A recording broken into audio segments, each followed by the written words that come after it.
Well, it's July 26th, and I'm telling y'all to grind Madden 24 Ultimate Team. Are we kind of sickos? Yes, we are, but let's talk about what you gotta be doing to get your rookie premier token, which is really the only thing that's left in this game. Now, Social family, and welcome back to another Madden 24 Ultimate Team video. That's one of the final times I'm gonna be saying that. Let's enjoy it. As you guys can see right here, there are now new missions in the game. Week number 5 missions have officially dropped in the rookie premier promo, which gives us plenty more XP and allows us to get to level number 19. Let's talk about it. Now, first things first, just a quick 10-second synopsis as to why level 19 is really the only thing worth grinding in this game. If you guys didn't know, you want a free rookie premier in Madden 25. Well, to do so, you got to get rookie premier tokens to get one of these sets done. The 2 tokens you get in solos are pretty easy to get. The other token, which you can get in the field pass, I'm assuming most people have gotten, but the final infinity stone, the final thing that I would say a lot of people are kind of struggling with, myself included for sure, is getting to level number 19 in the rookie premier field pass, because that's going to be giving you the final token you need. But boys, don't worry, I'm going to simplify this, talk about what you guys got to be doing and the best way possible to get to this XP number. Now, the first thing we need to know is we need to know how much XP is level number 19. As you can see, it's 51.5k. And now that we know that information, let's take a look at these objectives, because I've done some math for you guys to determine how much XP you can get if you go through, you play the challenges, sets, week 1, week 2, week 3, week 4, week 5. If you go through and do all of that stuff, that is 59k total XP, because ideally we're looking to avoid these missions. I don't want you guys going through playing 10 head-to-head games or 10 solo battles games.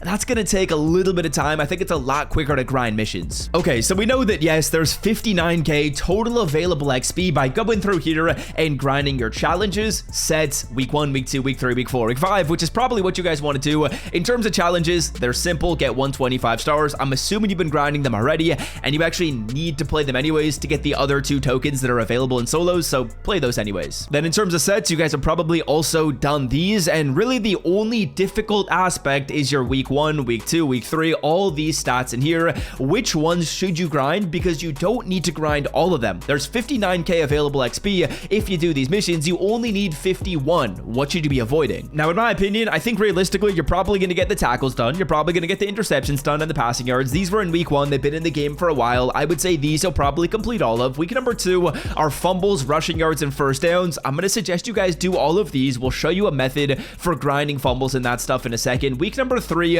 I'm thinking you're probably going to get all these missions done as well. The yards, the points, we're going to be grinding some offensive stuff in this video anyways. Week 4 is where we start to get to one mission that I think you can probably avoid. Scoring 25 extra points is just something that realistically might not happen. With the way we're going to be grinding our stats in this game, a lot of the time you play a solo that requires you to score a touchdown, and then the solo challenge ends after you score that TD. So this mission right here, I think we can probably avoid, and then I think we'll also probably just end up avoiding a certain aspect of the 200 tackles in week number 5. I don't think you guys are going to go through and need to get 200 total tackles right here.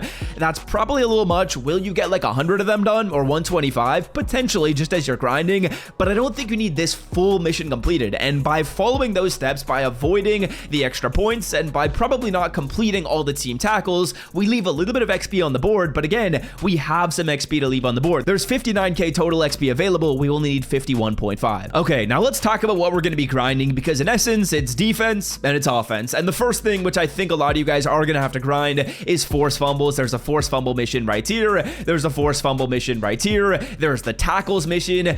Let's talk about what you got to do. Then there's also interceptions. We'll talk about that as well. Now, for the force fumbles, I think that's a lot easier to grind than interceptions. What you guys are going to do is you're going to go to your Legends solo challenges. Okay, now once we're in our solo challenges, I'm going to get you guys to go on over to Legends week number 6, and we're going to play the first Troy Polamalu solo.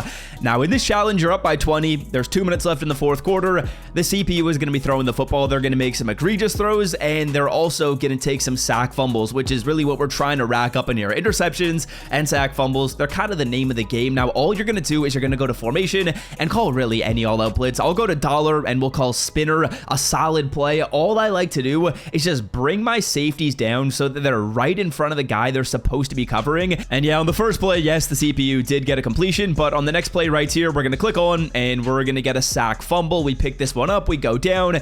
the solo challenge ends. It's that simple. Sometimes they will make a bad throw. You will get an interception as well. This is a good little solo to kind of rack up both. I will say it's probably better for fumbles than it is for interceptions. Interceptions are low-key kind of tough to grind in this game. I can't lie. Interceptions, they're kind of a little bit of a nuisance if you guys want to go through here and grind them in this game. They're calling the screen pass. On the screen pass, the issue is you won't get a sack fumble just based on how the quarterback runs backward. They never fumble on that screen, which is kind of annoying. As you guys can see, oh, it's almost a pick. It should have been. But yeah, you guys get the gist. This solo is good when it comes to wreaking havoc. The solo is good when it comes to just racking up anything you need when it comes to defensive havoc. As you guys can see, no fumble. Are you kidding me? And here we go. They're calling a screen pass. We click on easy forced fumble.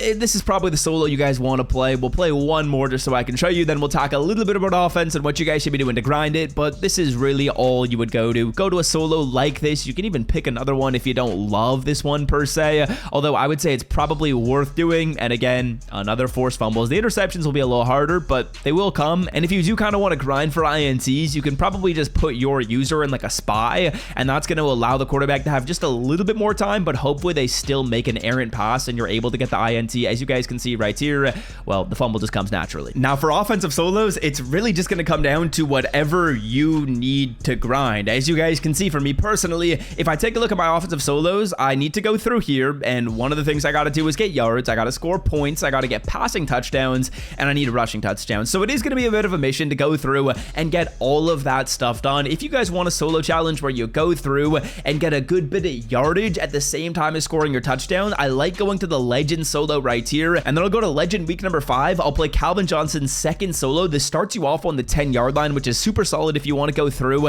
and just get a good bit of yardage at the same time. But if you don't care about the yards, find any offensive legend solo that starts you close to the goal line. Us personally, I'll do a little bit of looking and I'll find one right here. So the 30-yard line, this is not bad if you need rushing TDs. You're playing against the CPU on a really low level, starting it off on the 30-yard line. It's not going to get much quicker when it comes to scoring your rushing TDs right there. All I would do is just go through my legend solos until I see another one that's close to the goal line, and then we can do that for our passing. Joe Montana, he's not really giving us anything too crazy, but Russ Grimm's second solo, this one would work as well. You guys can go through, pick these solo challenges, and grind your stats. I would say that is worth doing today. Now that's gonna do it for me. If you enjoyed today's video, be sure to scroll down and drop a like, and until next time, I'm out. Love y'all. See ya. Peace.